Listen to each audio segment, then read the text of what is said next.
দাস মহোদয় এই উপস্থিত হোৱাৰ কাৰণে আমি সকলোৱে আনন্দিত হৈছোঁ আৰু তেওঁক আমি ধন্যবাদ জনাইছোঁ।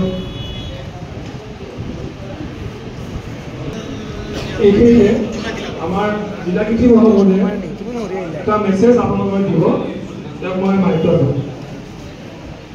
মই সকলো কৃষক বন্ধুৰ প্ৰতি এটা আহ্বান জনাইছোঁ। আমাৰ প্ৰত্যেক বছৰ দৰে এইবাৰো খালি আমাৰ যিটো কৃষিচিত ধান কৰাৰ ক্ষেত্ৰত ধানৰ পৰা আৰম্ভ হ'ব। আমি 1 তাৰিখৰ পৰা পৰ্টেল বুলিও চাৰ্টিফিকেট ৰিচিভ কৰিম। এইবাৰ ধানৰ দামো বঢ়াইছে, এতিয়া 2300 টকা পাৰ কুইণ্টল।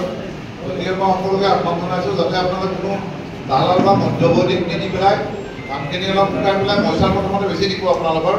গতিকে অলপ শুকাই যাতে কৃষিচিত দিব পাৰে, দি পেলাই চৰকাৰী যিটো সুবিধা আছে সেই সুবিধা লোৱাৰ লগতে আপুনি অধিক লাভৱান হ'ব পাৰে। দালালৰ থ্ৰুদি বিক্ৰী নকৰি পেলাই আমাৰ কৃষিচিত দিব পাৰে কণ্ট্ৰল কৰি আপোনাৰ বিভাগীয় যিখিনি আমাৰ কৃষি উন্নয়ন বিষয়া আছে লগ কৰি ল'ব, যাৱতীয় নথি পত্ৰ দি পেলাই আপোনালোকৰ চাৰ্টিফিকেট বনাই লৈ আপোনালোক